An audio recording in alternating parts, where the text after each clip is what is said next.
It being very close to 2 p.m, we will proceed to questions without notice. Senator McAllister. Thanks very much, Mr President. My question is to the Minister representing the Deputy Prime Minister, Senator Mackenzie. Indeed, Senator Mackenzie is not here. Senator Wong. I'm not sure where any of the Senator Birmingham and Senator Mackenzie are here. We will ask that question time proceed for a few minutes further to reflect the delay. Senator McAllister, I will ask you to please repeat the question. Just hold for a moment while Senator Mackenzie.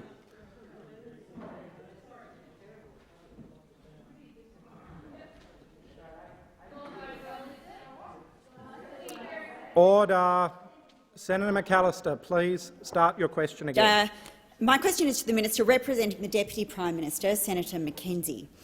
Liberal Senator Alex Antic has said that net zero by 2050 was an absolute folly and that, and I quote, "there is no way to achieve net zero without costing us jobs, without winding back our economy." Does the Deputy Prime Minister agree with Senator Antic? Senator Mackenzie. Thank you very much, Mr President, and thank the chamber for a few minutes to catch my breath. But thank you also, Senator McAllister, for your question. I think the National Party has been very, very clear on the only thing that is exercising our mind this week, and in fact the only thing that's exercised our party room for the last 14 years this place has had this debate, and that is actually the impact of our country's climate policy decisions on rural and regional Australians, the people that live there, the poorest people in our nation, live out in rural and regional Australia. They live out in rural and regional Australia. And when the electricity prices go through the roof, they are the ones that feel the impact. The people, the transport workers who drive our food and fibre up and down the highways and byways of this nation, they will be the ones that were slugged by former Labor government's follies in this area. And it was only one political party that stood in the way. Minister, please resume your seat. Senator McAllister.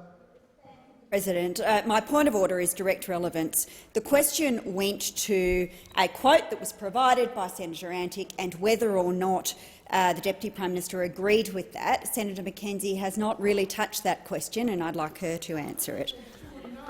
Senator Mackenzie, please resume your seat. As Senator McAllister, you know well, I cannot direct the minister how to answer the question. The question had a long preamble, including a quote. Senator Wong. Well, thank you, Mr President. I recognise this is your first question time, and it will take. Senator Wong, what is your point of order? Not reflecting on the President. Senator Wong, what is your point of order? We disagree with your ruling, Mr President, and we would ask you to reconsider a suggestion that there was a very long preamble as the basis of your ruling. I'd ask you to read the Hansard. I haven't finished, if I may, Mr President. I haven't finished my submission. Senator Wong, please Thank you, continue. Mr President. I appreciate it. Senator Wong, please continue. Thank you. I was just waiting to see if there was something more you wish me to address.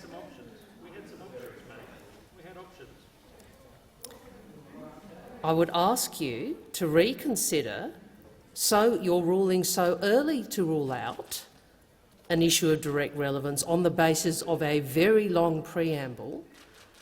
It was not a very long preamble, and I reiterate the opposition's point of order as to direct relevance. The minister has not even got close to Senator Antic's quote. Senator Wong, you did not actually wait for me to complete my ruling. I said there was a long preamble in the form of a quote, if you had allowed me to finish, that contained a particular assertion. I believe the minister was being directly relevant to matters contained in the question. Senator Mackenzie, you have the call. Thank you, Mr President. As for Liberal Party senators and MPs, their contributions to this public debate, Senator Antic being one of them, I have no comment to make. I am absolutely prepared to stand by the Deputy Prime Minister's public commentary and, in fact, the National Party's public commentary around the debate before the public at this time. And it is our whole sole focus as the representatives of the 30% of Australians who don't live in capital cities, our miners, our manufacturers, our farmers, our regional capitals, to make sure their interests are served in this place and this debate. That is all we're interested in. That is the only question before us as a party, and that is the thing we are taking very, very seriously. Senator McAllister, you have a supplementary question? Yes, thanks, Mr President. Mr Antic has declared, and I quote, "From a personal point of view, I certainly don't have any appetite for net zero." Does the Deputy Prime Minister think it is reasonable for Mr Morrison to ask the Nationals to sign up to net zero by 2050 when, after 8 long years in government, members of his own party room aren't signed up? Senator Mackenzie. Thank you very much, Mr President. Again, I'm not going to reflect on Senator Antic's commentary. Someone else in this place can. What we are actually focused on as the National Party is absolutely ensuring that every single policy that our government prosecutes and puts before the people has rural and regional Australia's best interest at its very, very centre.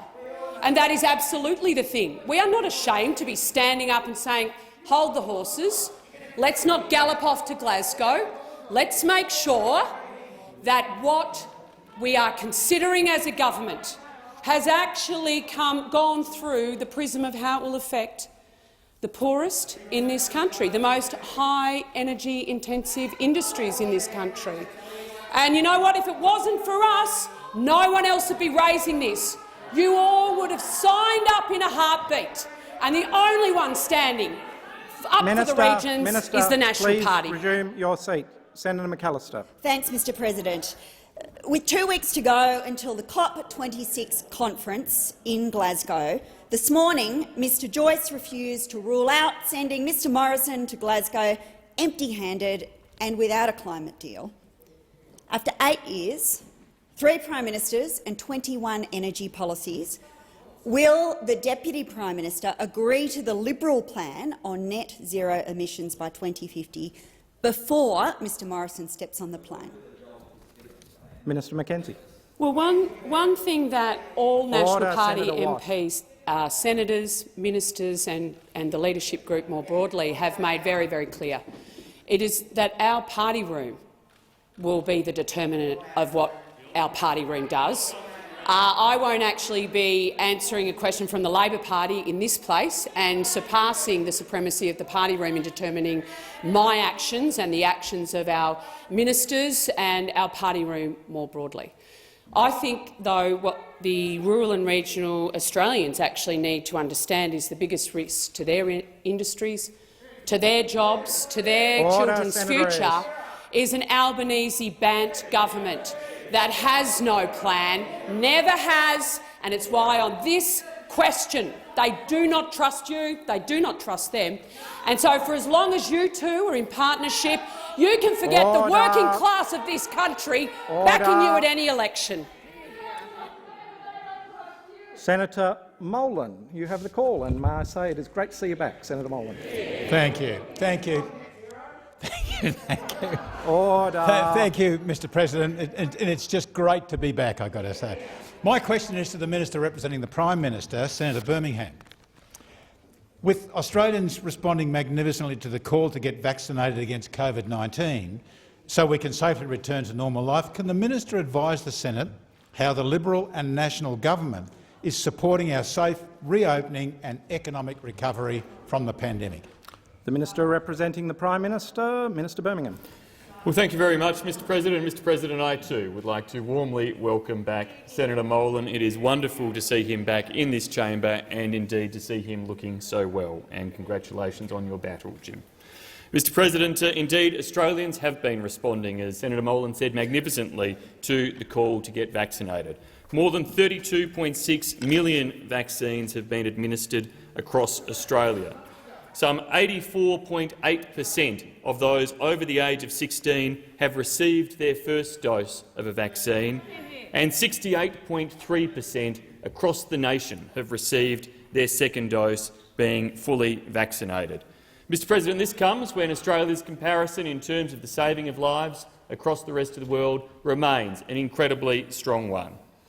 We indeed remain the nation amongst the 38 OECD countries to have the second lowest incidence of COVID cases per capita.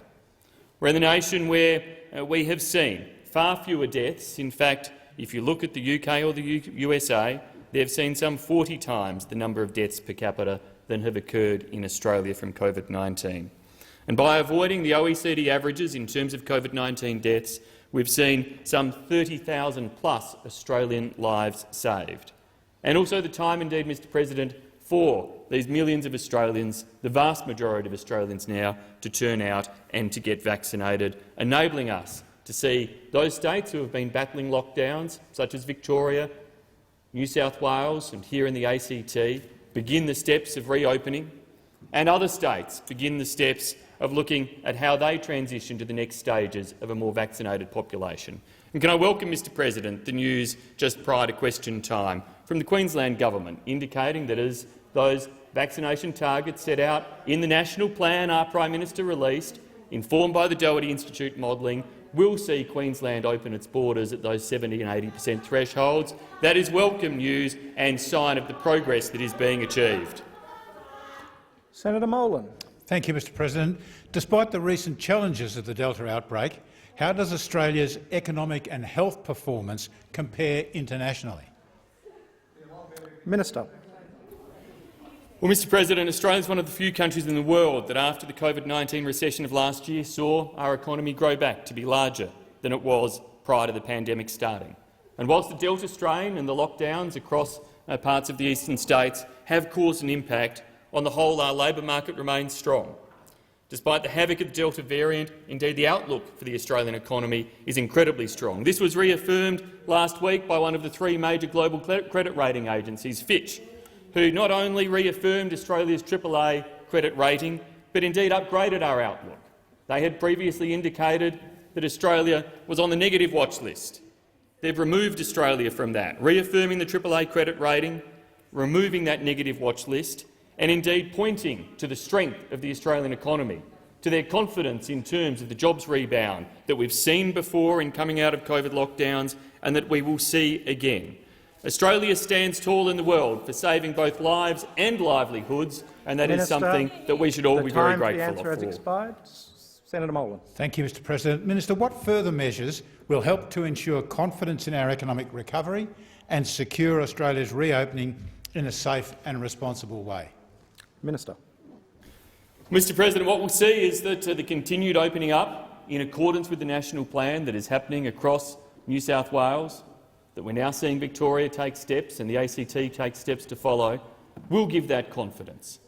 The encouragement of seeing greater freedom in terms of international movements to come will enhance business confidence. The news from Queensland today will be one to enhance business confidence, and I hope will be looked at by other state and territory premiers and chief ministers in relation to decisions aligned with the national plan. Because what we've been able to achieve as a country is not just saving lives, but providing the scientific framework for decisions to be made. The scientific framework of the Doherty Institute modelling demonstrating that at 70% fully vaccination rates and 80% fully vaccination rates, we can not only take the steps to reopen, but do so while keeping Australians safe, do so in ways that enable us to manage COVID-19 more analogous to the flu and create an environment of confidence for Australian businesses and confidence for Australia. Senator Ayres. Thanks, Mr President. My question is to the Minister representing the Deputy Prime Minister, Senator Mackenzie. Liberal Senator Andrew Bragg has said, and I quote, It is quite clear that we should be looking to commit to net zero. Does the Deputy Prime Minister agree with Senator Bragg? Minister representing the Deputy Prime Minister, Minister Mackenzie. Thank you very much for your question, Senator Ayres. I've made it very, very clear that we as a party room are considering the question of committing to net zero by 2050. What are the implications for rural and regional Australia? And Labor senator after Labor senator is going to quote me Liberal Party senators. Well, they don't sit in my party room. They don't sit in my party room. The people who are actually considering this question are National Party senators and MPs who have made it very, very clear, whether it's Anne Webster, who said we're not signing up to a blank cheque a couple of months ago, whether it's Matt Canavan, you can probably catch him this evening on Sky, often has made his views very, very clear on this issue. Senator Perrin Davey on Chris Kenny made it very, very clear about our agriculturalists and our farmers who paid the price of our Kyoto targets. So whilst it may not resonate, it may not resonate to Senator you Watt. because you don't live where we live, you don't serve the people we serve, and out of sight is out of mind for the major parties in this building. And so it is the National Party who once again stands before a policy, if not implemented appropriately, will severely impact rural and regional Australia, will severely impact mining, agriculture and manufacturing. And we need to make sure we've assessed the plan that's been put to us, to understand the implications and to proceed in a calm and reasonable manner with the Liberal Party on a pathway Mackenzie, forward. your time has expired. Senator Ayres, you have a supplementary. Thank you. Liberal MP Jason Falinski has said, and I quote, "Economic benefits for Australia in signing up to net zero by 2050 are overwhelming and can't be understated." If Mr Falinski is correct, why have the Nationals still refused to sign up to net zero by 2050? Minister. Thank you very much, Mr President. I think, again, for 100 years, rural and regional Australians have been sending National Party and, before us, Country Party MPs to Canberra to do one thing, and one thing only, to stand up for the interests of rural and regional Australia and our industries. And all we are doing is our job. We are doing our job. So we have seen a pathway to net zero that's been put to us, and our party room is carefully considering that. That is what our constituents expect of us. That is actually a sensible and rational thing to do. We are actually two parties of government. The most successful coalition has been maintained in this country for 75 years, and have we delivered not just for the regions but for the whole country. And we are just doing Senator Mackenzie, time for the answer has expired. Senator Ayres, a second supplementary. Liberal MP Trent Zimmerman has said net zero by 2050 is the right thing to do. Does this minister agree with Mr Zimmerman that net zero by 2050 is the right thing to do? And if not, why not? Minister. Thank you, Mr President. Well, I'm happy to table my opinion pieces of recent times on this issue of why I think it is we need to adopt a cautious approach. We need to make sure we're doing the right thing by our people, because if we're not standing up for those with the lowest median income in the country, which is actually National Party seats, then we actually aren't doing our jobs. And so if it's such a good idea, what happened? What happened under Rudd and Gillard? What happened when you had the chance to do the miracle Dream Team deal between the Greens and Labor? You walked away from it, and you never really assessed what happened to the regions. If I asked you today, what is the impact of Anthony Albanese's climate change policy on rural and regional Australia, what would you say? You'd have no idea. Order. No idea, because you have no plan. Senator Mackenzie, I will order. I will just remind the chamber that we should address those from the other place by their correct titles, even if they are former representatives. Senator Abetz. Thank you, Mr President, and congratulations on your election. My question is to the Minister for Foreign Affairs, Senator Payne. Can the minister explain the importance of the AUKUS announcement and how the partnership will contribute to security and stability in the Indo-Pacific? Minister for Foreign Affairs, Minister Payne. Thank you very much, and thank you very much, Senator Abetz, for your question, because AUKUS is a significant and historic enhancement of Australia's cooperation with the United Kingdom and the United States to promote both security and prosperity in the Indo-Pacific in line with our shared values. This is a task on which we've worked together for more than 70 years, but today we face a growing set of challenges in our region. Military modernisation is occurring in our region at an increasing rate, and capabilities are advancing rapidly with ever-expanding reach. To meet these challenges and to help deliver the security and stability our region needs, we are taking our partnership to a new level. Building on our three nations' long-standing bilateral ties, the AUKUS partnership will provide a foundation for deepening cooperation on a range of emerging security and defence capabilities. As announced, the first initiative is the acquisition for the Royal Australian Navy of a nuclear-powered submarine fleet, leveraging decades of experience from both the United Kingdom and the United States. As a three-ocean nation, it is necessary for Australia to have access to the most capable submarine technology available. However, beyond that, the initiative will be wide cooperation in the most critical areas of innovation that will shape the 21st century, including cyber capabilities, artificial intelligence, quantum technologies and additional undersea capabilities. Through AUKUS, we will foster deeper integration of security and defence-related science, technology, industrial bases and supply chains. AUKUS is a partnership where our technology, our scientists, our industry and our defence forces will work together more closely than ever before to deliver a safer and more secure Indo-Pacific that ultimately benefits all nations. Senator Abetz, you have a supplementary question. I thank the Minister for that detail. I further ask the Minister to outline the ways in which AUKUS complements our existing network of partnerships. Minister. Working with partners is central to shaping our region for Australia's foreign policy. AUKUS will complement our network of partnerships with ASEAN, with the Pacific, with our European partners, as well as with the growing Quad. It is a partnership that seeks to engage, not to exclude. We'll look for opportunities to enable and empower, rather than control or coerce. Australia, the United Kingdom and the United States are committed to strengthening our partnership with ASEAN and to deepening collaboration with our partners in Europe, including on the European Union's new Indo-Pacific strategy. We understand, and have said clearly that we understand, France's disappointment that we are not proceeding with the Attack Class program. We place great value on our relationship with France, and we look forward to continuing to work with France on our many shared interests, including in the Indo-Pacific.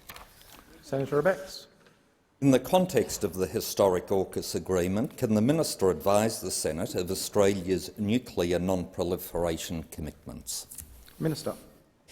Again, I thank Senator Abetz for his question. Australia's commitment to nuclear weapons non-proliferation is unchanged. We are embarking on a nuclear propulsion program. Australia has clearly, explicitly stated that we will not acquire nuclear weapons. Australia has the strongest non-proliferation and safeguard standards and one of the best nuclear non-proliferation reputations in the world. For the fifth time in succession, Australia has ranked first globally on the Nuclear Threat Initiative's 2020 Nuclear Security Index. We ranked first for measures against the theft of nuclear material amongst 24 states, and first out of 47 states for measures to prevent the sabotage of nuclear facilities. We will adhere to the highest standards of safeguards, transparency, verification and accountancy. We are committed to fulfilling our obligations as a non-nuclear weapons state and to meeting Minister, our non-proliferation Minister, obligations, the time such as the has South Pacific nuclear. expired. Senator Waters. Thanks very much, President. My question is to the Foreign Minister.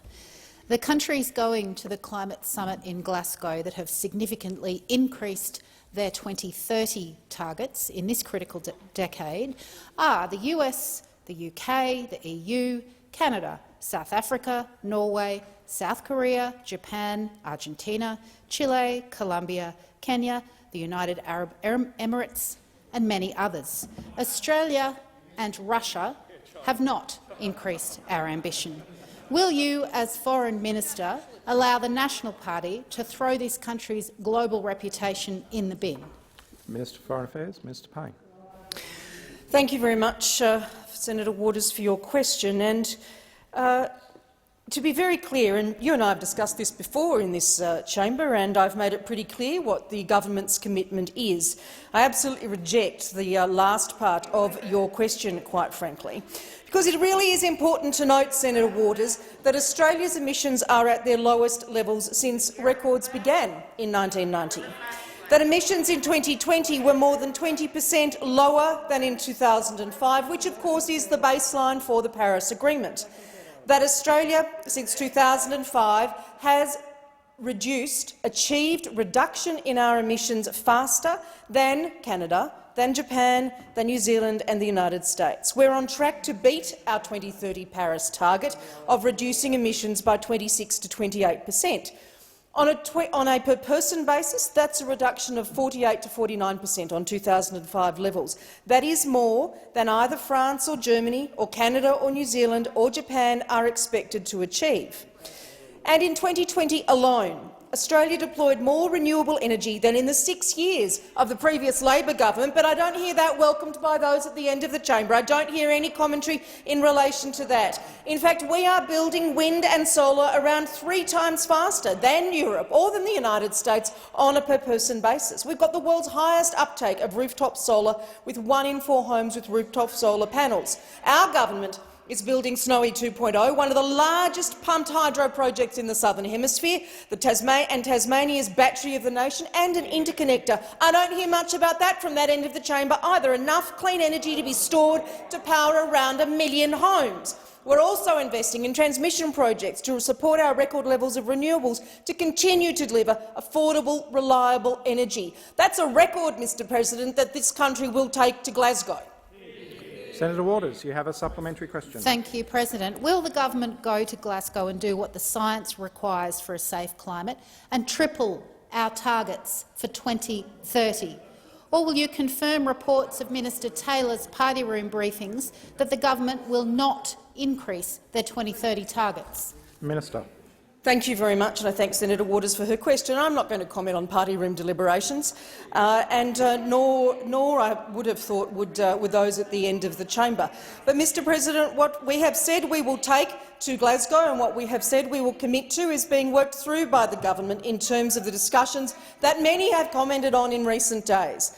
But as I made clear in the answer to the previous question, many countries in the OECD can't claim Australia's achievements. I know you want to ignore achievements. I know they're an inconvenient truth for those of you at the end of the chamber.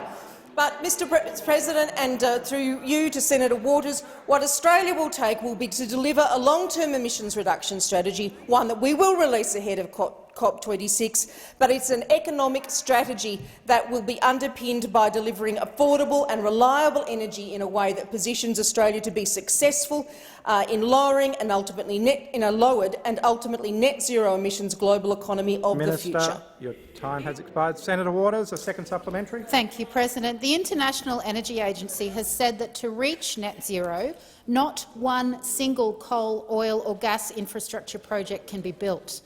How can you go to Glasgow ignoring 2030 and pledging net zero by 2050 when Australia has 72 new major coal projects and 44 major gas projects planned in the coming years?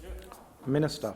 Thank you, and I know those at the end of the chamber want to ignore all of the achievements that I've spoken about. But let's be very clear about what we will be able to focus on and what we can focus on as a nation, importantly, because we can develop, notwithstanding the intransigent and the small-minded approach of those at the end of the chamber, we can develop practical, scalable, technological solutions that will enable Australia to reach net zero while partnering with other countries to decarbonise and grow our economies. I know you don't care what the developing world can afford, but we do. Senator Pratt. We do. We have a priority on supporting Senator technology Pratt. access of the developing world, low emissions technology, low cost. That is our focus, and that's what we're delivering. Senator Ayres. Senator Green. Thank you, Mr President. My question is to the Minister representing the Deputy Prime Minister, Senator Mackenzie. Mr Morrison has previously claimed electric vehicles would end the weekend and claimed emissions reduction targets would wreck the economy. Does the Deputy Prime Minister agree with those views? The Minister representing the Deputy Prime Minister, Senator Mackenzie. Thank you very much, Mr President, and I really thank you for another hit out and another chance to respond on behalf of rural and regional Australia. People are berating the Nationals right now. You can't pick up a newspaper in this country without saying, you know what, the Nats are the last man and woman. Please resume your seat. Senator Wong, you have a point of order. Thank you, Mr President. Direct relevance. This is a question about whether or not the Deputy Prime Minister, whom the Minister represents, agrees with the statement the Prime Minister has made. I would ask you to draw the Minister to the question. Well, on the point of order. 16 seconds that the Minister has had to respond. The Minister responding as the Minister representing the Deputy Prime Minister, who is also the Leader of the National Party, a series of questions that are clearly related to National Party decisions and National Party deliberations and discussions. The Minister was clearly on a trajectory of talking about those National Party decisions, those National Party discussions, and in doing so, obviously addressing the broader issues that are raised. I think it is certainly very premature and probably erroneous for the Leader of the Opposition to suggest that the Minister is at any point yet not being relevant. I was going to make the point that the Minister had only been addressing the question for around 16 seconds. You have had the opportunity, Senator Wong, to bring the Minister's attention to the question. However, Senator Mackenzie, you have the call. Well, thank you very much. And within the first 20 seconds, I shall address the sacrosanct nature of weekends to rural and regional Australians, and the fact that we like to honestly. Rural and regional Australia, and indeed the broader Australian public, are very thankful for the National Party. I know, there's no friends for the National Party at the moment this week. Not a friend in the country. The peak bodies have deserted us. Not a friend internationally. But you know what? If it wasn't for the National Party, our country would have a carbon tax right now. It would have the Labor Party's carbon tax. And you know what our country under a Liberal national government has been able to achieve since we came to government without a carbon tax? A 20% decrease in emissions. A 20% decrease in our emissions. You don't want to hear that, do you? 20% decrease in our emissions whilst increasing our mineral exports, whilst increasing jobs in agriculture.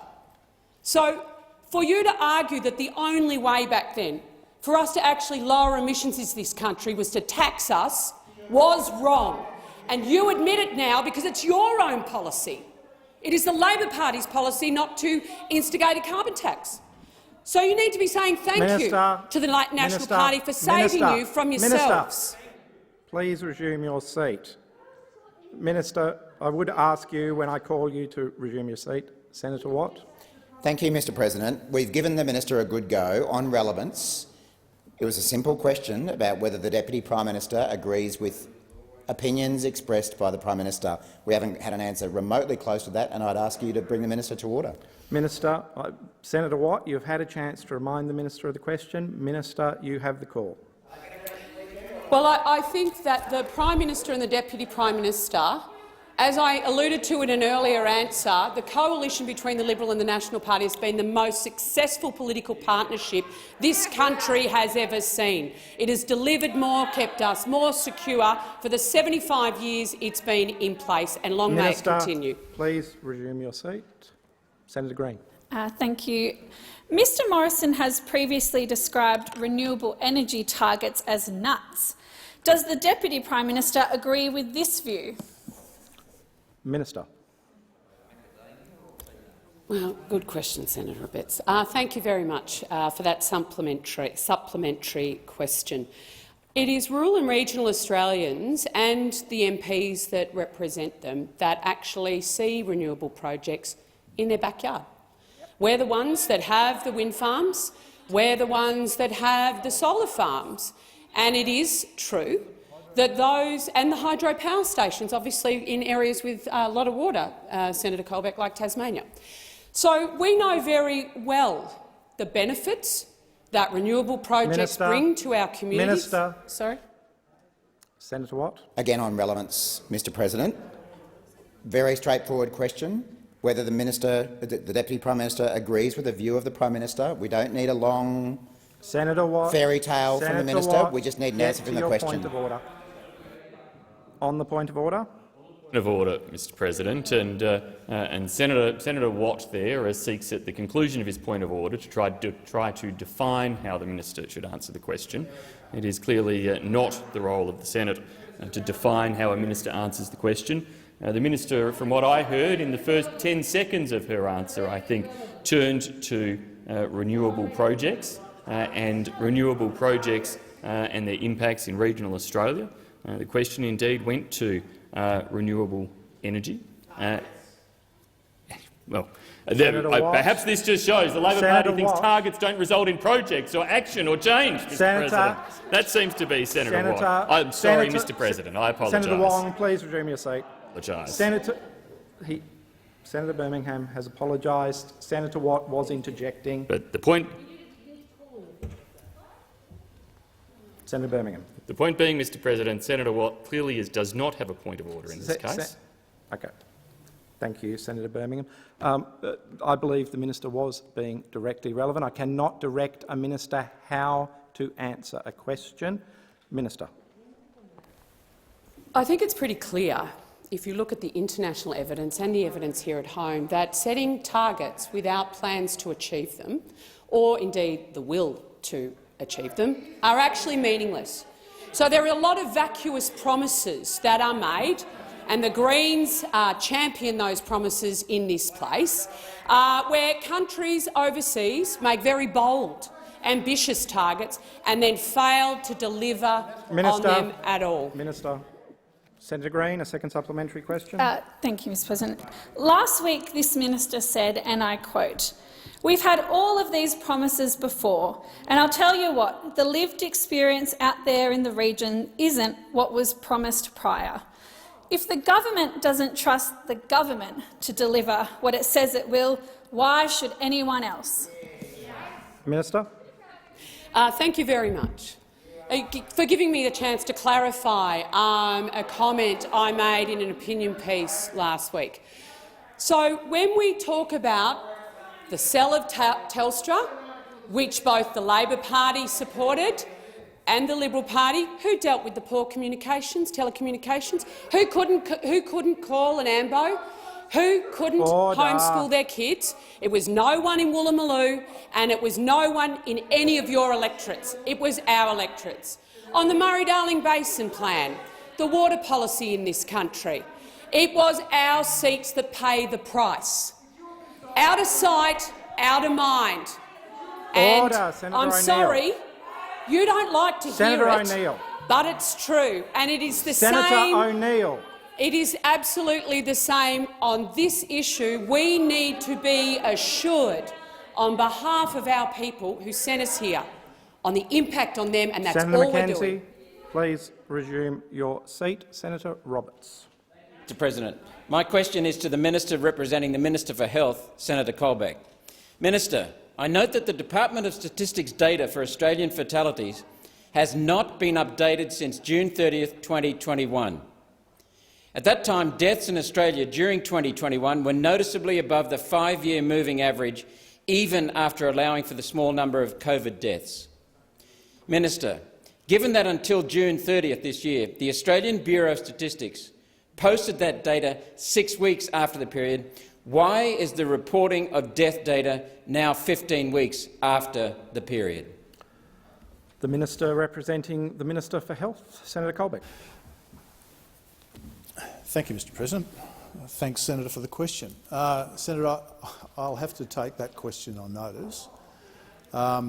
It may very well be that there's some delay in data being transmitted between agencies. For example, we know in Victoria the deaths due to COVID are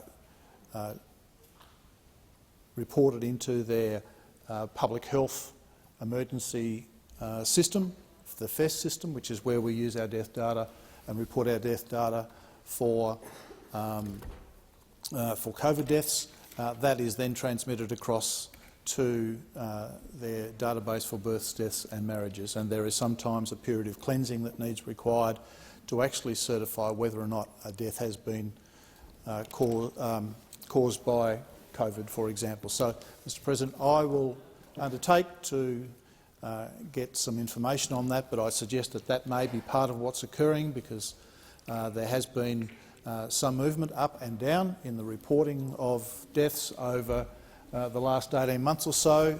I've had some experience with that, particularly in relation to COVID, as deaths are recertified. In fact, in the last few days, I had the number of deaths from COVID in aged care reduced because somebody who was thought to have passed away actually hadn't. So there are some issues with respect to reporting and translating that information through the system, so I'm happy to take that on notice and report back to the chamber. Senator Roberts, a supplementary question. Thank you, Mr President. I did advise the Minister's office of the subject of my question today and directed his office to my question on notice number 3970 asking for the same information. It's been outstanding for 12 weeks. Minister, how many people died in Australia in July, August and September of 2021? Minister.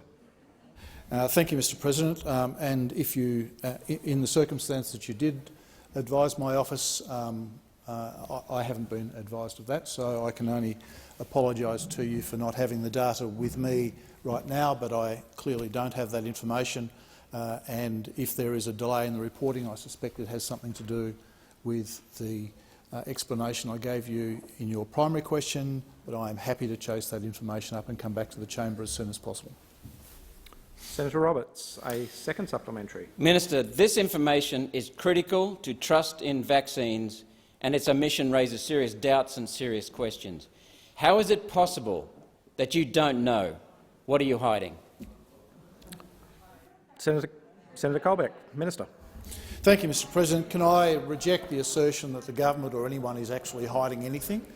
I've given to the chamber a quite plausible rationale for the fact that there is some delays in respect of the reporting of deaths in this country. There is no reason for us to make any to hide it all. And can I also reject the assertion, Mr President, that somehow the death data has any relationship or should have any relationship to vaccines? Mr President, the overwhelming data in this country right now indicates to us that vaccines work. We can see that in the data, we can see that in the circumstances in the general community right now, and if anybody has any questions with respect to the fact that vaccines work, just look at the data that's available right now. Minister, your time has expired. Senator Bragg. Thank you, Mr President, and congratulations to you in your new role.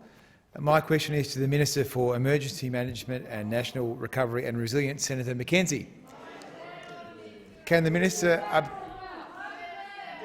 Order. Order. Senator Bragg.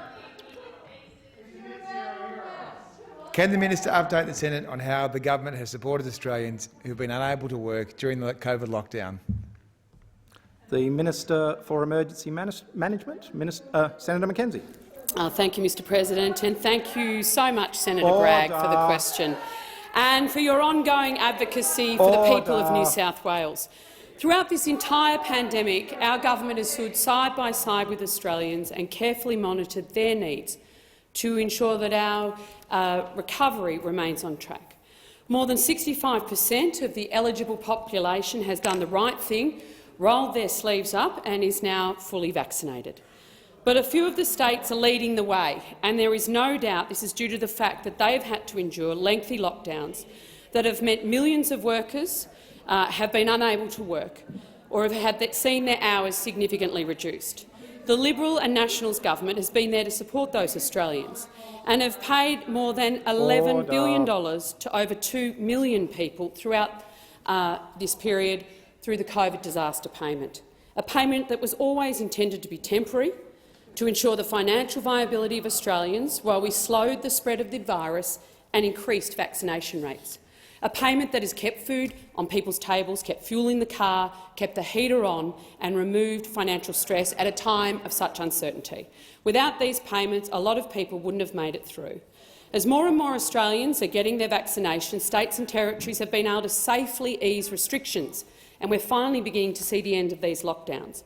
This has meant that people have not only been able to get back to work, but get back to doing things they love and learning to adjust to living with the virus.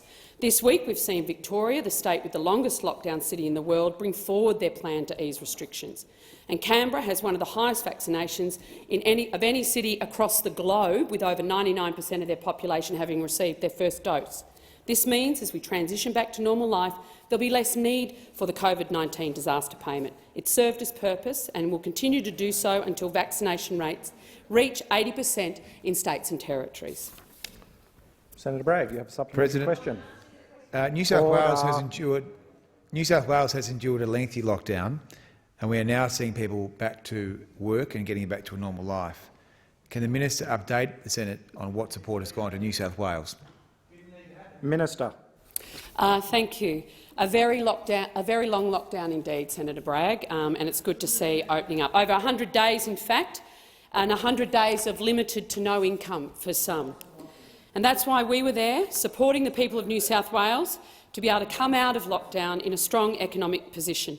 The Liberal and Nationals government COVID disaster payment has provided more than $1.3 billion in financial support for those in New South Wales alone. They did the right thing. They stayed at home. They got vaccinated, reaching both 70% and 80% milestones before any other state in the country. And they did this with the hope that at some point their life would return to normal.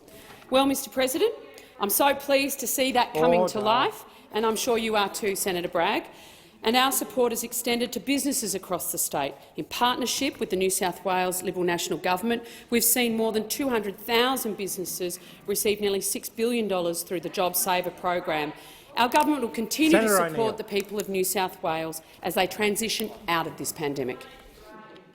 Senator Bragg, a second supplementary. Thank you very much. As we begin to see the safe relaxing of restrictions and our workforce opening back up, how will the government support Australians through the transition back to work?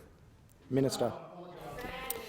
We know that people want to just get back to normal. It's been an incredibly tough period for our country. They want to be able to travel without restrictions. They want to be reunited with loved ones, their friends, their colleagues in the workplace, and to put this pandemic behind them. And this means when state and territories reach 80% double vaccination rates, our support won't stop. It will wind down, though, over a period of 2 weeks, because the COVID disaster payment is just that. It's a disaster payment. It was never intended to be long-term. Once Phase B, C and D of the national plan are reached, we will no longer be in a state of disaster. We're not abandoning workers like those opposite have claimed, a claim that is completely unfounded given the continued commitment throughout this pandemic of the federal government to both individuals and business support payments. After the disaster payment has tapered down over a 2-week period, we will continue to support Australians who have been unable to transition back to their usual employment through our existing strong safety support network run through Services Australia. Please resume your seat. Senator Watt. Thank you, Mr President. My question is also to the Minister representing the Deputy Prime Minister, Senator Mackenzie. National Senator Matt Canavan has said Mr Morrison does not have a plan for net zero, but is instead relying on, and I quote, a prayer that hydrogen comes along and saves all these jobs. Does the Deputy Prime Minister agree with Senator Canavan? The Minister representing the Deputy Prime Minister, Senator Mackenzie. Thank you very much, Mr President. What Senator Canavan is concerned about, what the Deputy Prime Minister is concerned about, what the entire National Party is concerned about, is the impact of any move towards net zero on regional jobs. It's that simple.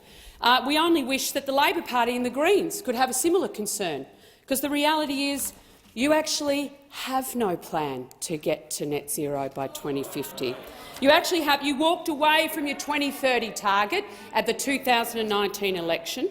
You don't have a medium target.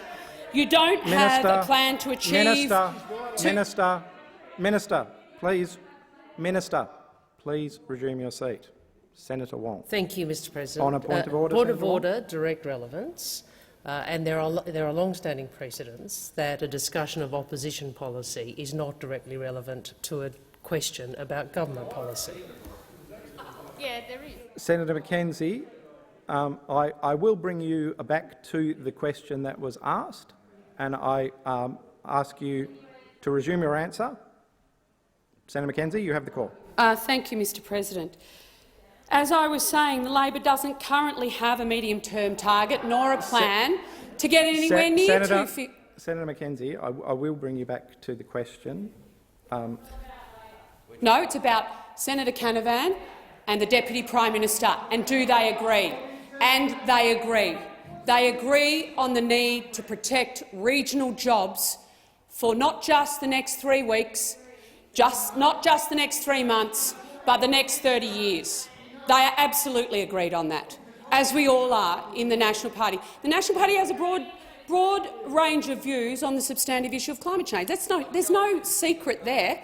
But what we are all united on is to ensure that any climate policy that this country agrees to does not disadvantage the regions, and we're taking our time to assess that and come to a position. But in this place, it isn't just talking about the Nats, as much as I could do that all day, and what our plans for the regions are. It is actually to put before the Australian people what the alternative is. And the fact is you don't have one. You have no idea how you're going to get to your plan of 250. Absolutely not. You want to join? You'll have to form a government with these guys, and you know who's under attack if Labor and Greens get in power? The fishing industry, the foresting industry, the live cattle export industry, the mining industry, your time the gas industry, the coal industry. Senator Watt, a supplementary question. Thank you, Mr President. Senator Canavan has also said, and I quote, "The Prime Minister might believe in miracles, but I don't think we should gamble people's jobs on a wing and a prayer." Does the Deputy Prime Minister agree with Senator Canavan? Minister. Thank you, Mr President. Well, I agree. I believe in miracles too. I do. So, you know, Order. we don't. I guess on this, I think when you're phrasing that particular quote you put to me, was it in context of the last election? That was actually the miracle win, because Australians actually woke up to what a racket the policy positions being put before them by the Labor Party and Bill Shorten and his leadership group were, and the negative impact that they would have, not on the top end of town, on mums and dads out there right across regional Australia and the suburbs. And they rejected it wholeheartedly.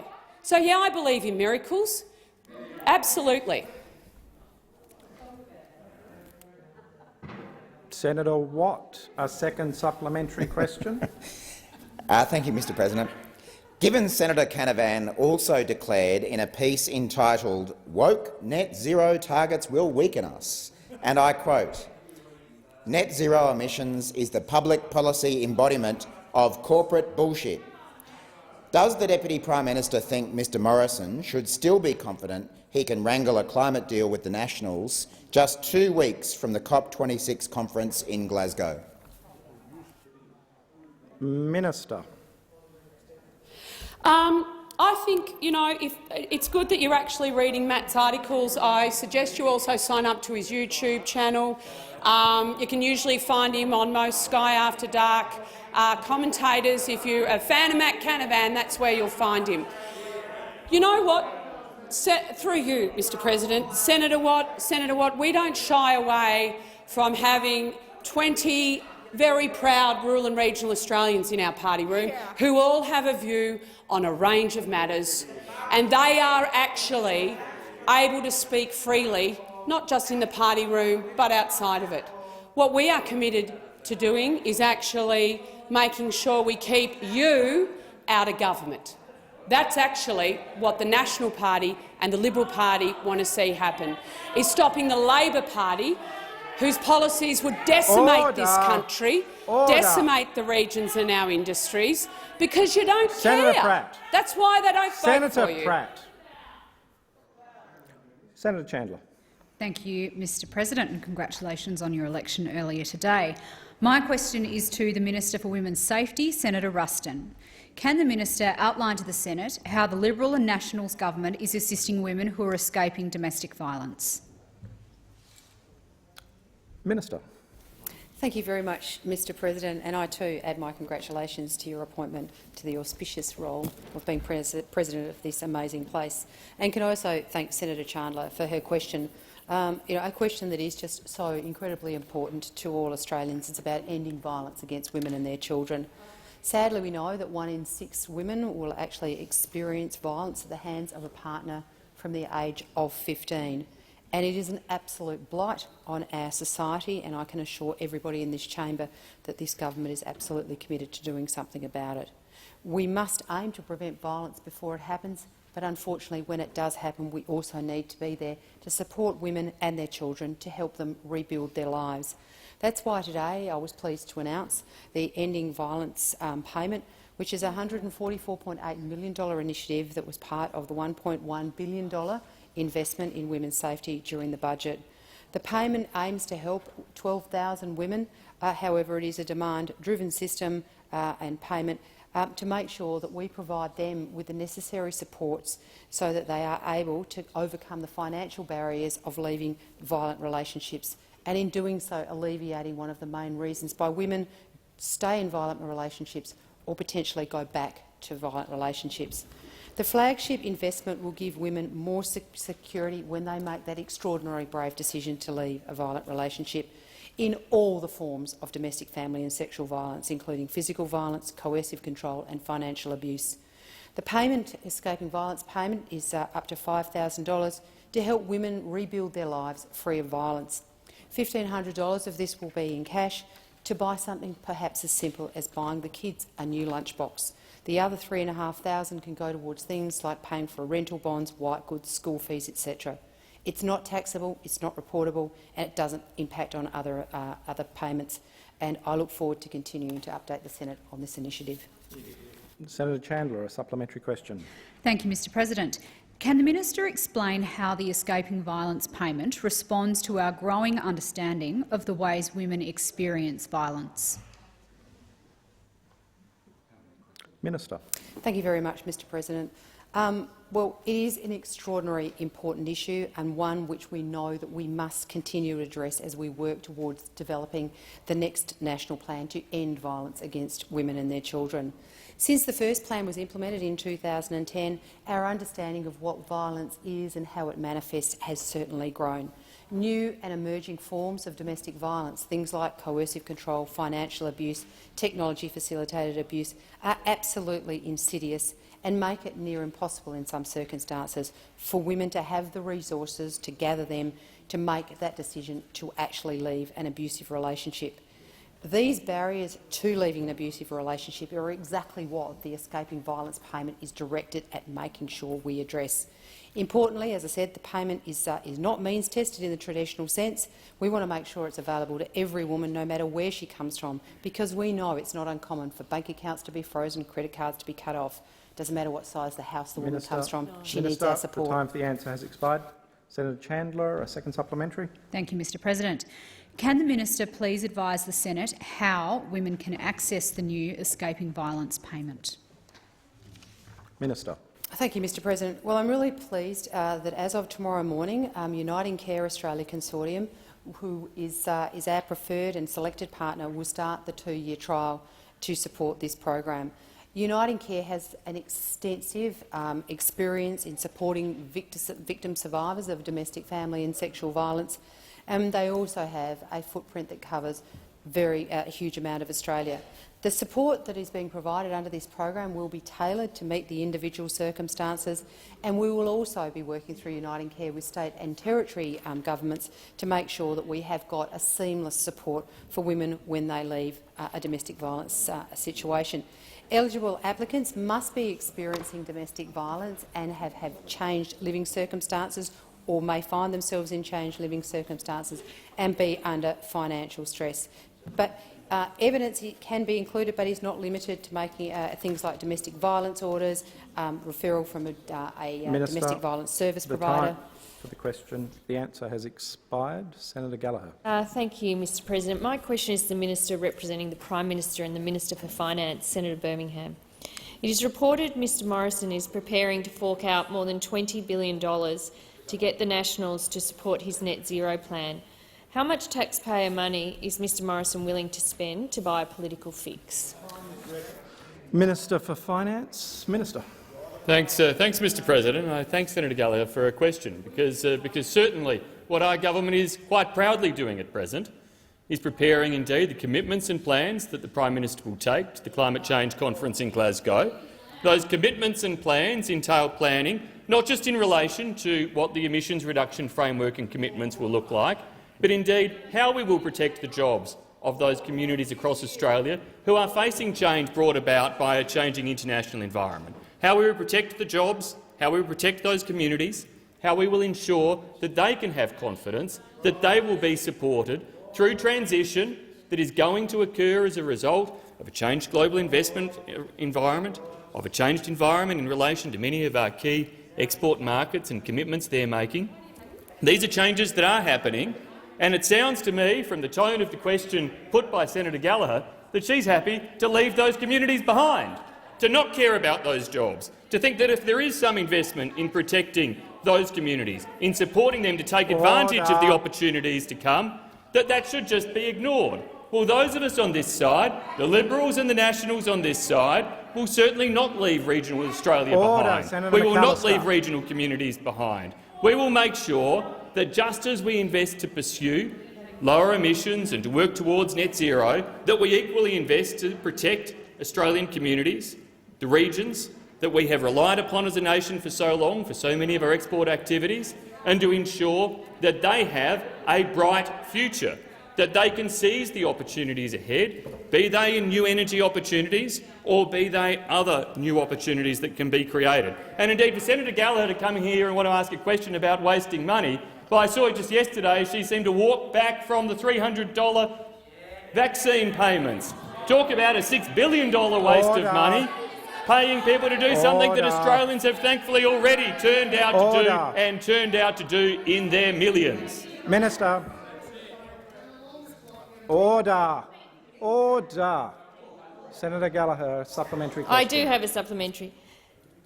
Given it has been reported that one government MP has said, and I quote, "There's going to be a giant National Party green rainbow across regional Australia with crocs full of pork at the bottom," is there any upper limit to how much taxpayer money Mr Morrison is willing to spend to buy a political deal?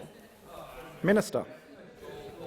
Thanks, Mr President. Well, I could just as equally ask, is there any place or point at which those opposite will acknowledge the importance of those regional jobs or those regional communities?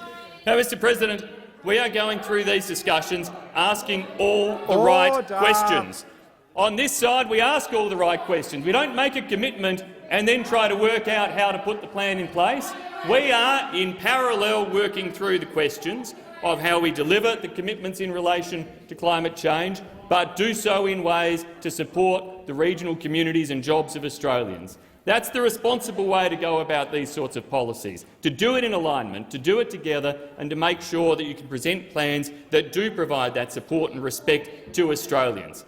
It's unsurprising, given the question Senator Gallagher is asking, that indeed those opposite simply make the promise without consideration for the consequences, make the promise without actually thinking about the plan. For them, they sort of jump out of the plane and then see whether they pack the parachute. Well, Mr President, we're making sure that we have everything answered in advance. Senator Gallagher, that's not helping. President. A second supplementary question.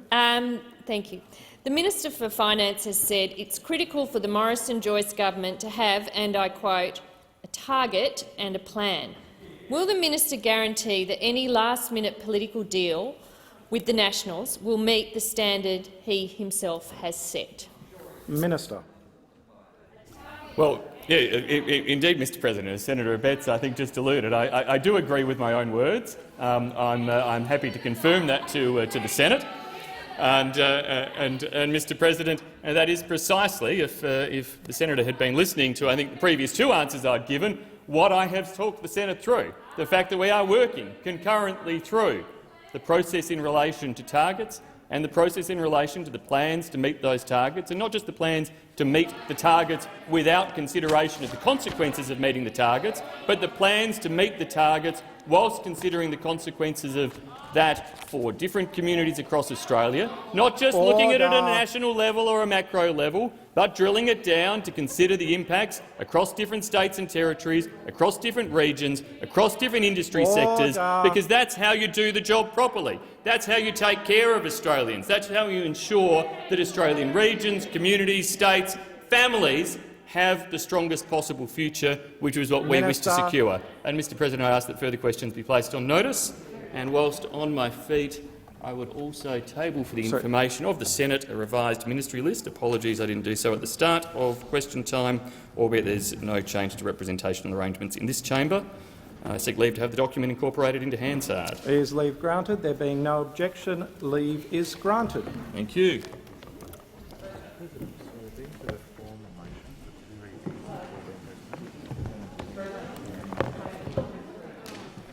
Sorry, Senator Roberts. Good. I seek leave to correct the record of a statement I made in question time. Sorry? Is leave granted? There being no objection, leave is granted. Thank you. I just want to correct the record that I said to Senator Colbeck that my question on notice 3970 has been outstanding for 12 weeks. That was correct, but I didn't. But I also said that my staff had tried to contact his office today. While that's correct, they didn't get through and did not follow up later. So Senator Colbeck's staff was not advised of that question today. Thank you, Senator Roberts. Senator Ayres. Madam Deputy President, under Standing Order 74(5)A and on behalf of Senators Wong, Gallagher, Watt and Kitching, I seek an explanation from the Minister representing the Prime Minister, Senator Birmingham, as to why 71 questions placed on notice through the table office between 15 September 2020 and 12 September 2021 remain unanswered.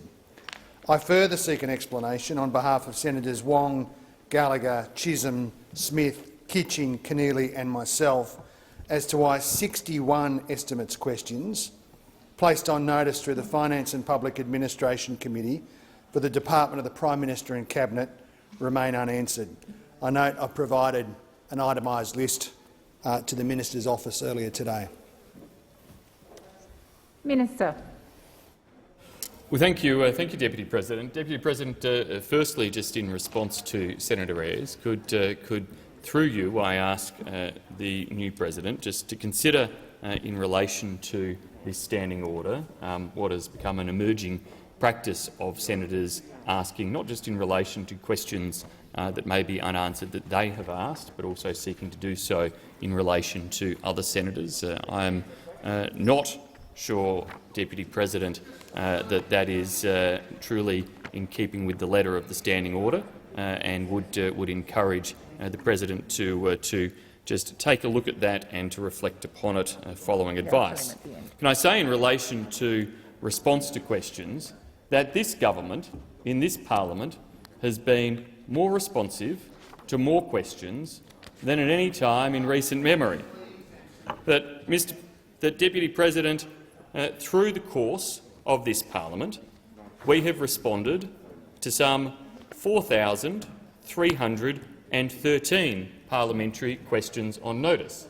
4,313. That is almost as many questions on notice through the parliament, through this chamber, in the life of this parliament, as in the two previous parliaments put together. Mr. President, when it comes to Senate estimates questions on notice, we have responded since the 2019 election to 31,486 questions on notice. So, Mr. President, I make the point, as I said, that in terms of parliamentary questions on notice, we have been more responsive to more questions than in either of the last couple of parliaments, and in fact at the point where this parliament has done more and this government has done more in responding to questions than the previous parliaments combined, and that in total, across parliamentary questions on notice and Senate estimates questions on notice, we indeed are now tracking close to 36,000 questions that have been asked and answered by the government during this time.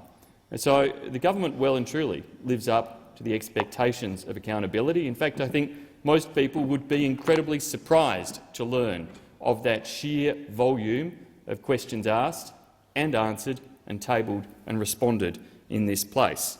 And that, Mr. President, Deputy President, does not include the myriad of other committees, including, for example, the COVID Select Committee that was established, which have posed many additional questions. Nor does it count, of course, the many, many hours spent in estimates in committee hearings or in this place answering questions that are not taken on notice. Yes, Deputy President, I know there are a handful, in relative terms, a handful compared to the tens of thousands that have been answered that remain outstanding. The government works through these things as best we can with the record volumes of questions that we have continued to face, and we have provided not just handled a record number of questions, but provided record numbers of answers, and we will continue to work through providing those record numbers of answers as much as we possibly can. Thank you, Minister, and I will respond to the question you asked. I have ruled on this before, and it is in order for a senator to combine a number of unanswered questions from different senators in the one motion. Senator Ayres, are you seeking the call further? Yeah, I just move to take note of the minister's response. Just make this point gently to the Senate that, notwithstanding Senator Birmingham's pre-prepared response, the problem that this government has with responding to questions, the questions on notice, the problem this government has indeed in responding to questions in the chamber is that the culture of secrecy, the entire lack of accountability, the commitment to avoiding transparency is the characteristic that will define this government. It will leave no lasting legacy when it's finally gone, in policy terms or in terms of achievements. It will only leave a giant hole in public finances, created in large part through its failure to deal effectively with the COVID-19 pandemic, the greatest public policy failure in Australian history. Even its own supporters say it's the greatest public policy failure in Australian history. The lasting legacy that will be left, that will need to be swept aside, is the culture of secrecy and servility and complacency and lack of accountability that it has infected the upper echelons of Australia's public service with. That's why there's so much obstruction to questions being asked on notice. That's why we have 71 questions through the table office provided over just the space of a few days, treated with utter contempt by ministers and by the Leader of the government in the Senate. That's why 61 questions placed through the committee that I've got the honour to be the Deputy Chair of, by Senators Wong and Gallagher, Chisholm, Smith, Kitching, Keneally and myself, 71 questions unanswered. And the thing that's interesting about those questions is that they're all questions directed towards the Department of Prime Minister and Cabinet. And we saw last week the culture of secrecy that surrounds that department when they came before the Legislation Committee of the Finance and Public Administration. Mr Gaetjens, the Secretary of that department, the Prime Minister's friend, appointed to become the Secretary, the most partisan departmental secretary in Australian political history. There is a relationship between being the most partisan secretary of that department in Australian history and having the greatest public policy failure in Australian history, because this government is all about the partisan politics. It's all about the announcement. It's never about the delivery in the interests of the Australian people, and we saw that because this bill that the government proposes to submit to the parliament at some point, if it can find some friends for the COAG amendment bill, was the subject of scrutiny early last week. And Mr Gaetjens from the department refused to turn up. And the effect of the bill would be to drop the black veil of secrecy, of cabinet confidentiality, over the deliberations of National Cabinet. You see, there's a pattern here: a refusal to answer questions, a refusal to deal with questions on notice, an ever-creeping extension of opposition and lifting the costs and providing every procedural barrier to freedom of information applications. Now, when the government and the department in particular got smashed in the Administrative Appeals Tribunal through a decision of His Honour Justice White, which said that their pathetic attempt to define the National Cabinet as a subcommittee of Cabinet could not be sustained. And the government's position was trashed in the Administrative Appeal Tribunal. It was utterly humiliating defeat. And so what is the response? Well, the department and the government draft a piece of legislation which is designed to say that the earth is flat, that the moon is made of cheese, that the National Cabinet is somehow a subcommittee of Cabinet. Well, it has none of those features.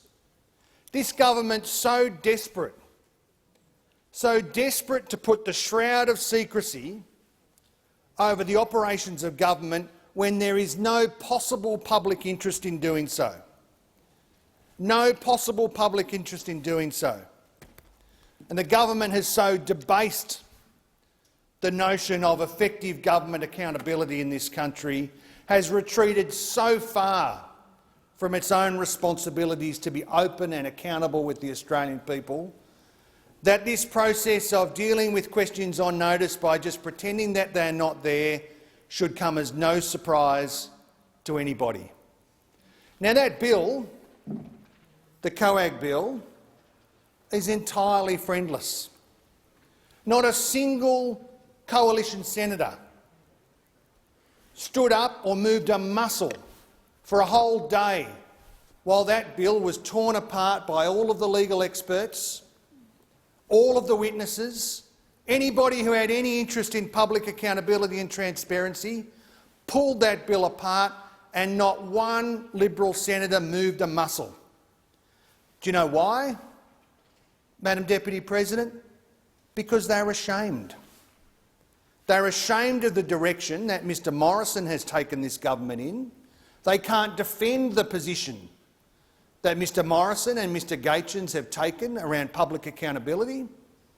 And while they'll be in here thumping the table and shouting and hollering about questions on notice, and Minister Birmingham, Senator Birmingham, will be in here with a pre-prepared response, they know that it's gone way too far, that the culture of secrecy and cover-up and acting in your own political partisan interest rather than in the public interest has entirely captured this government, has entirely reduced it to a government that is disappearing so fast in terms of its capacity to act in the public interest, in terms of the place that it should hold in the Commonwealth, that it's collapsing under its own weight.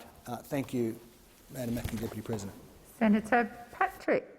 Thank you. I also rise under Standing Order 74.5 to seek an explanation from the Minister representing the Prime Minister as to why question number 3985 has not been answered. Minister. Thanks, Deputy President. Senator Patrick, through the chair. I don't have specifics in relation to that question, Senator Patrick. I appreciate you asking about one particular question, but I've not been able to get a specific update. I draw your attention to the broader points that I made, albeit it was in relation to a much more general question from Senator Ayres before. I respect you asking about one particular question, and I will follow that up upon leaving the chamber. Just a moment, Senator Patrick, because I assumed you were speaking on the same matter, so I'll just dispose of the first matter and then I'll come to you. So the question is that the motion is moved by Senator Ayres be agreed to. Those of that opinion say aye. Against, I believe the ayes have it. Senator Patrick. I apologise, Madam Deputy President. So I seek to take note of the Minister's answer in response to my query as to why the question hasn't been answered. And look, I'm not intending to cluster a whole range of questions. Every question I put on notice, I read the answer when it comes back. It's provided by my staff, and I read them and consider them. This is an important question, and I'll run through the question. It really deals with two matters. One of them is the fact, or both of them relate to costs in relation to AAT matters, Freedom of Information matters, where the Commonwealth challenged or sought to try and uphold what were later found to be erroneous and cavalier FOI decisions. One of them relates to the Hawkeye audit conducted by the Auditor-General in 2018 and the fact that the auditor was censored by the Attorney-General, who issued a Auditor-General Act Section 37 certificate to censor information provided to the Parliament. Of course, Deputy President Britton Jones found that the Attorney-General was just simply wrong in issuing that certificate. That particular question, I've actually asked it 3 or 4 times. The question as to what's the cost associated with that? What's the cost associated to the taxpayer of the Commonwealth resisting, or the government resisting, the provision of or the release of information which should have been made available in the public? The second one relates to the costs associated with the National Cabinet. So just the question says, what was the Australian government's solicitor's estimate when it was engaged as to what those costs would be to the taxpayer? What were those costs, and whether or not the matter or the invoices have been finalised? I actually have had an answer through the estimates process that the National Cabinet matter to date has cost $107,000. $107,000 went to the AGS to try to defend that particular matter, and I'll come to their performance in relation to that. It follows another FOI answer I got the other day relating to a matter on foot where the government has spent $250,000 opposing access to what effectively is one number. I wonder what the Hawkeye matter will cost. I've asked on several occasions, and on several occasions the answers come back with there have been no, or the invoices haven't been finalised. I will be raising that with the AGS when I see them at estimates, because in actual fact that particular matter is over a year old, so it's hard to believe that they haven't properly invoiced that matter. I think the tally in relation to the government opposing access under FOI to me must be coming up to $1 million. I mean, that's shameful. $1 million, that's a guess, but we know, at least $350,000. I haven't added up all the other wins that I've had and the costs associated with them. Maybe I should do that. But this is real money being used to oppose transparency. So just to go to the National Cabinet decision, and I know Senator Ayres talked about this, obviously the history of that particular matter was that in the face of a pandemic, the Prime Minister called together all of the First Ministers, or the Premiers and the Territory Chiefs to conduct a regular meeting, and no one has any objection to that. It's actually quite a sensible thing to do. The offensive thing that was done was that the Prime Minister, consistent with his secrecy obsession, decided to pull the eyes over the Australian public and suggest that it was a committee of the Cabinet. Now, of course, Justice White, he did examine this, and he examined it and found that the National Cabinet wasn't even established by the Cabinet. As a committee of the Federal Cabinet, wasn't even established by the Cabinet. It was actually established by COAG. Justice White found that there's no Cabinet solidarity. Justice White found that there's no collective responsibility in the National Cabinet. Justice White pointed out that there is no one single parliament to whom the National Cabinet is responsible to. In fact, it's responsible to a whole range of different parliaments, and therefore can't be a cabinet. And along the way, it's interesting, if people read the decision, they'll see that Justice White was quite frustrated with the approach of the Commonwealth in the way in which it handled the matter, not putting primary evidence on the record. His view on evidence received from Mr Gaetjens and Ms McGregor was that it couldn't be relied upon. And in actual fact, it was found that the Department of Prime Minister and Cabinet advanced some facts that turned out not to be facts. On affidavit, they swore certain facts that were not true. And look, counsel for the Secretary of the Department of Prime Minister and Cabinet had to concede that during the proceedings, that in actual fact they were wrong. And that disturbs me, not just from the fact that someone puts on an affidavit something that is not true, but it is the premier department in our government. Prime Minister and Cabinet, everyone's supposed to look at Prime Minister and Cabinet and say they set the example. And greatly disappointed in the way in which that particular matter was conducted. And Senator Ayres is right.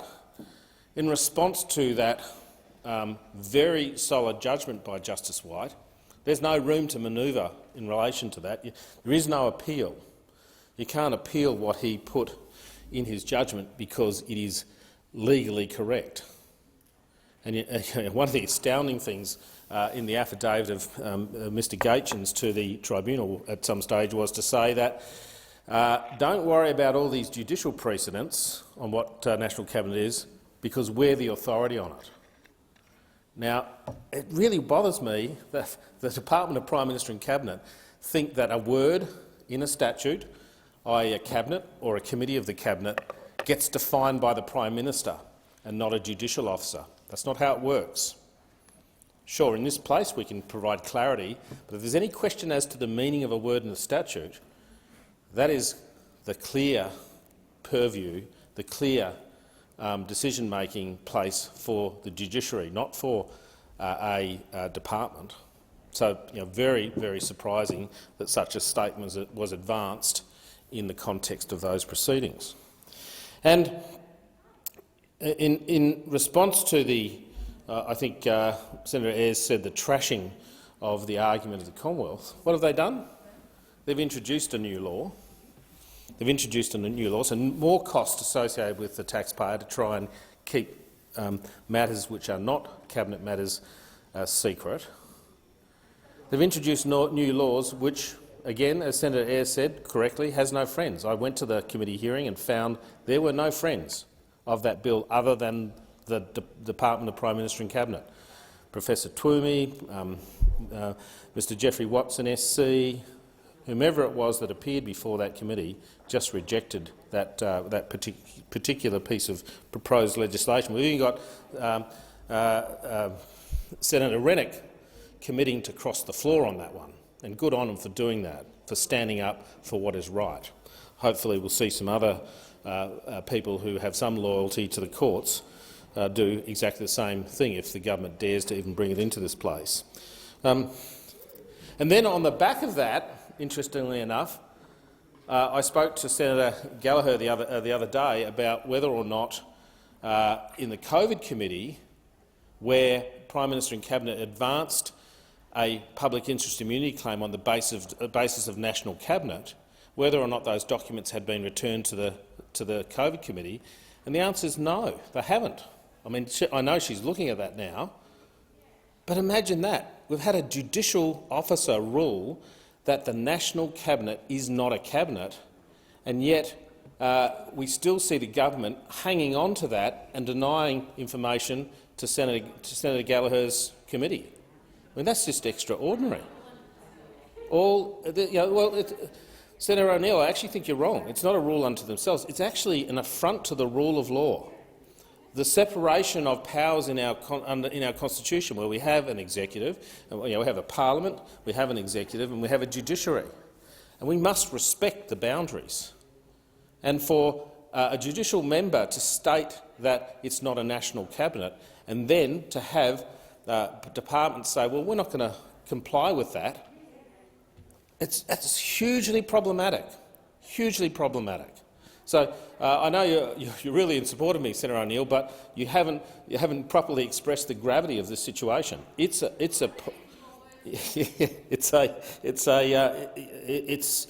affront to the way in which our Constitution is set out. So that's a problem, and I'm simply asking in my question, what was the cost?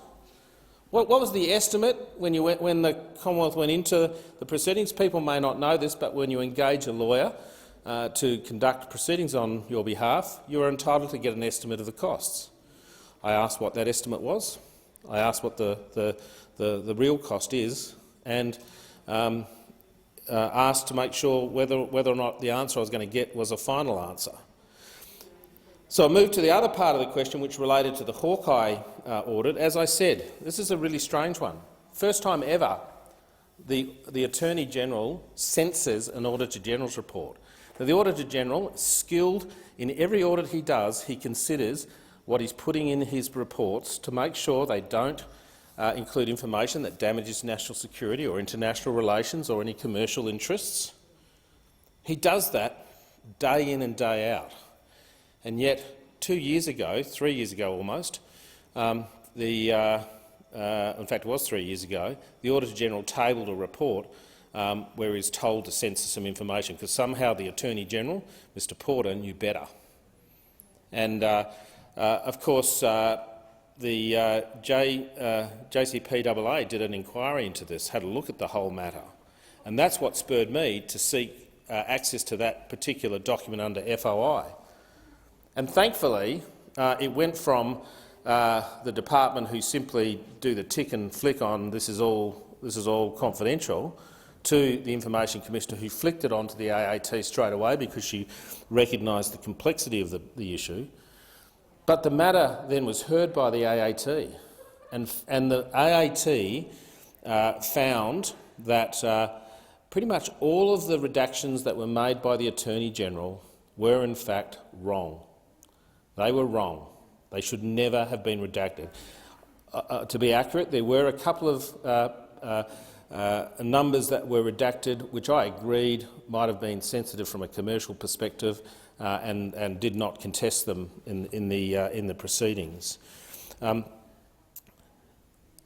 One wonders how much that cost. Now, that matter concluded in 2020. So it concluded a year ago, and yet there is no answer to this parliament, despite me asking on 3 occasions what was the cost of that. There's been no answer to this parliament. And I think people are entitled to know, how much does the government spend on falsely defending FOI claims? I'm sure I'm not the only one that goes through this. I think the government are entitled to know the cost of the Prime Minister's secrecy obsession, just as we like to know, how much drug addiction costs or alcohol addiction costs. I want to understand what the secrecy addiction of the Prime Minister costs the Australian taxpayer. And it's troubling that I simply can't get an answer. So whilst this question is more than 30 days old, it's the 3rd time I've asked it. And each time I've asked it, perhaps foolishly, I asked for the total cost, very sneaky answers coming back saying, well, we haven't received all the invoices. So I've finally changed the question to say, well, what's the total invoices to date then? And the government's just not answering these questions, and they've got to be open and transparent to the Australian taxpayer about the costs of these matters, how much they are costing. Particularly, I don't know. Maybe this particular matter was a favour for Thales and they've paid him back through some blind trust. I don't know. I take that back. I'm sure Thales didn't do that. But the proposition lies. I just don't understand why people are trying to hide the value of all of this. And I think the minister should see why this question hasn't been answered. Senator Patrick. Your time has expired. So the question is that the motion is moved by Senator Patrick be agreed to. Those of that opinion say aye. Against? I believe the ayes have it. We'll now move to motions to take note of answers.